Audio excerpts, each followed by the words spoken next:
me.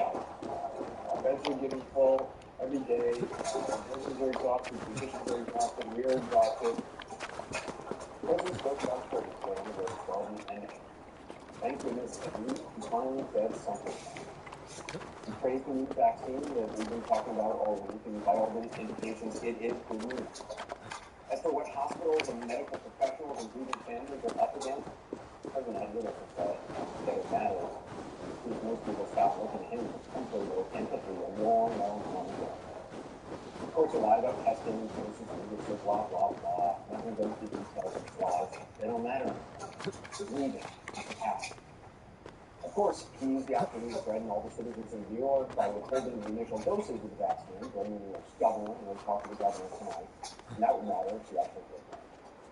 Because he always ends up doing what he calls from TV drama judge, he barely even mentioned the current surge and said nothing about how to address it. A few weeks ago, not that it matters, this is precisely what he said Joe Biden. That's all you turn on television. COVID. A plane goes down. 500 people dead. COVID. By the way, on November 4th, you won your best.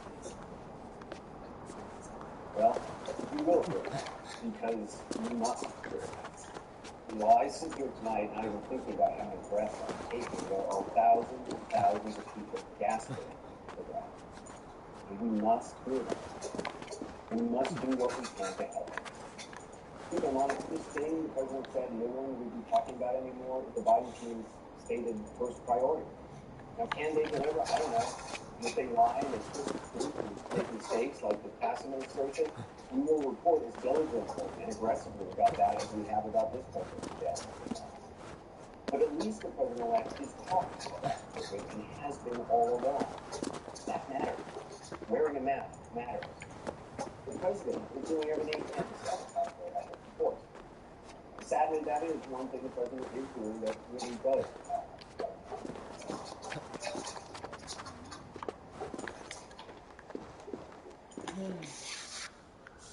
Can he stop him? Aside from him being, like, he's abusing it. Can they, like... Don't much matter. New tonight, cities across this country preparing for protests, being pushed by Stop the Steal. It's the group embracing President Trump's baseless conspiracy theory that the election has been stolen from him. More than 50 pro-Trump rallies planned tomorrow, at least one in each state, plus Washington, D.C. Trump says he may attend that protest, tweeting, "I may even try to stop by and say hello." Drew Griffin is up front. It's an internet battle cry. Stop the Steal has swept across inboxes, Facebook pages, and Twitter like an out-of-control virus. The claims that Democrats stole the 2020 presidential election from Donald Trump are all false, but the truth means little to people inundated with lies. I believe that they tried to steal the election. Stop the Steal may appear as a grassroots uprising, but it started more than 4 years ago. The brainchild of a political dirty trick artist and convicted liar who's pushed disinformation schemes for years. Roger Stone. Stop the Steal is posting much of this material. There is insurmountable, compelling, overcoming evidence of fraud. Stop the Steal is actually a coordinated effort that has been revived twice by Roger Stone and allied political operatives in an attempt to gaslight the entire integrity of our voting and election process. Ben Decker, who conducts digital investigations, says far from a grassroots campaign, Stop the Steal is a business.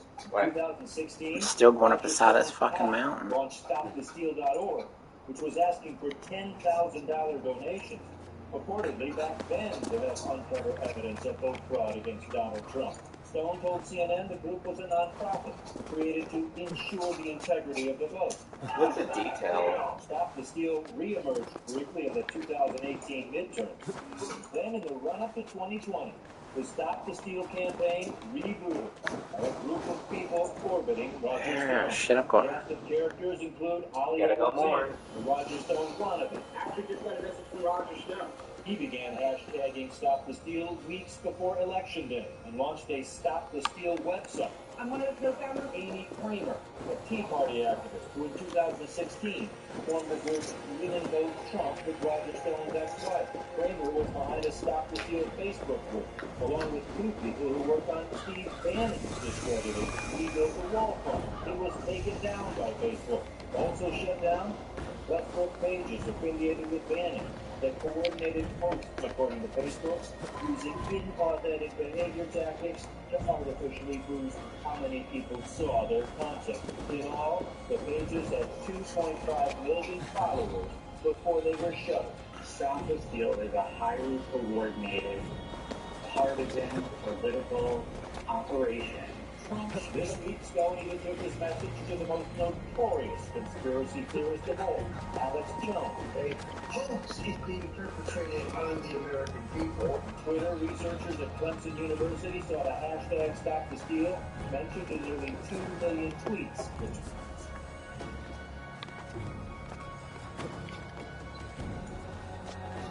Donald Trump's trade advisor, Peter Navarro, was on Fox Business and and as many as 200 high school students exposed. Chapter Mayor raising their awareness. We must cancel the normal Thanksgiving parties. People who guests do not live in their neighborhoods. Holy shit, I'm right up on the ridge. Ooh. John Clogan has seen beds once again fill up here at Northwestern Memorial. Oh my god, look at that. If that don't give you anxiety, I don't know what will. Could you imagine slipping? Oh my god. I can feel it.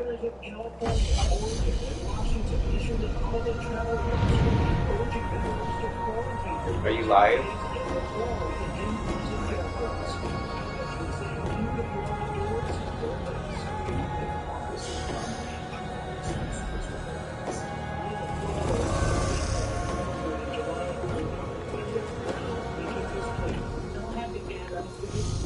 you better live one Thanksgiving and be able to share all the rest of them with your family. Their family gatherings usually include dozens of people. Not this year, since Glenda's sister, Christine. We look forward to the next Thanksgiving to where, you know, those cousins will feel even better. And David, the clock is ticking if you want to quarantine for Thanksgiving. Policy Lab's advice for families is to start quarantine on Monday. They also recommend you quarantine for about 10 days after the holiday. David?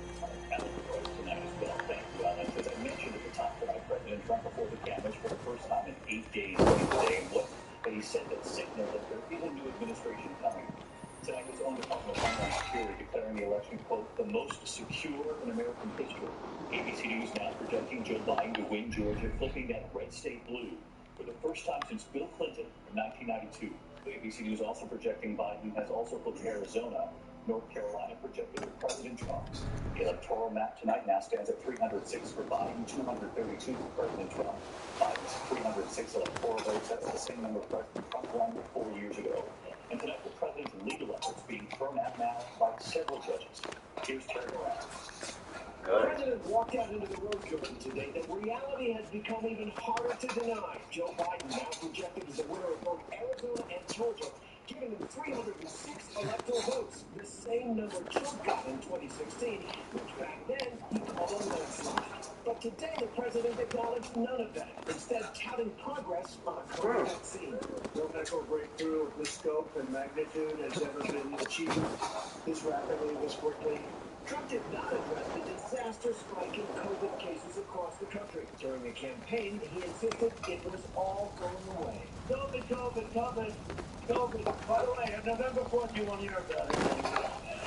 Today, Trump declared the nation would go into another lockdown. But for the first time, he seemed to acknowledge his time in the White House is running short. Ideally, we won't go to a lockdown. I will not go. This administration will not be going to a lockdown. Hopefully, whatever happens in the future, who knows which administration will be. I guess time will tell. But I can tell you, this administration will not go to a lockdown.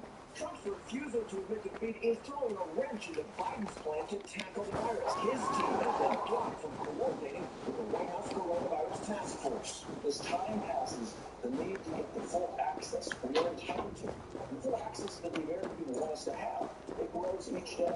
President Trump's former chief of staff, John Kelly, agrees, today telling Politico, you lose a lot if the transition is delayed because the new people are not allowed to get their head in the game. It's about the nation. It hurts our national security. The president and his team are living in an alternate reality.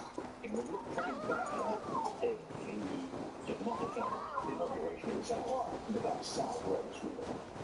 I think the president will attend his own inauguration. He would have to be there in fact. Most Republican senators are playing along. Only 4 have acknowledged Biden as president-elect. Former President Obama tells 60 Minutes that's deeply troubling. It is one more step in delegitimizing not just the incoming Biden administration, but democracy generally. And that's a dangerous path. The administration's own Department of Homeland Security determined the November 3rd election was the most secure in American history. There is no evidence that any voting system deleted or lost votes, changed votes, or was in any way compromised. Still, today the president once again made the claim on Twitter that the election was rigged. But day after day, courts are rejecting his claims of fraud. Today, judges in Michigan and Pennsylvania threw out Trump's cases for lack of credible evidence. All right, so let's go to Chairman Randolph in Washington, watching the election and the fallout afterwards. The chair is also news tonight about the Secret Service. Several officers who helped protect President Trump. ABC News has learned that dozens of officers are now infected with COVID or are in quarantine after traveling to campaign events. Right, it's extraordinary. This is the 3rd coronavirus outbreak connected to the White House of President Trump. I see what's going on. On these maps, if something is buried beneath you and you walk over it, it flips around and goes behind you. So I gotta go down here and figure out how to get inside this map hillside. And I guarantee it's probably over there. You sound so... I guarantee you, it's right around the bend. Just around the river bend. I'm so glad that they can't... I'm not recording when I do this.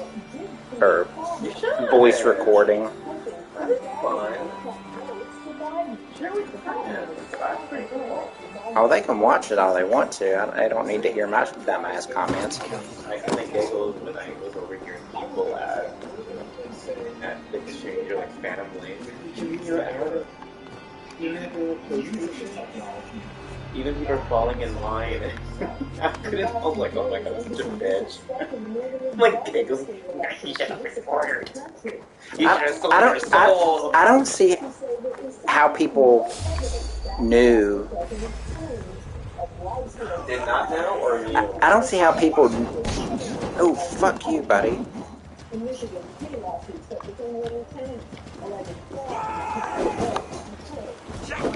Oh, fuck you, buddy.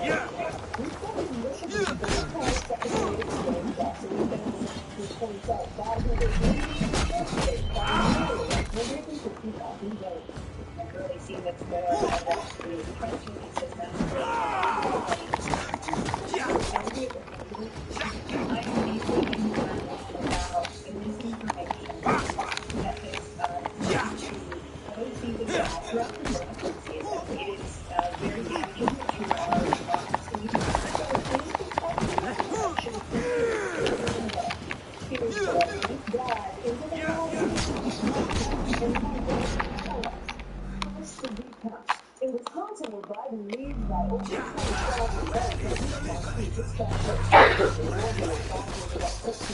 votes, as Yukon began today. So, what about the lawsuits? The legal claims are outlandish and not supported by the facts on the ground, and we know it. Can any of these lawsuits make up the difference for the president? No. There's been no legal claim.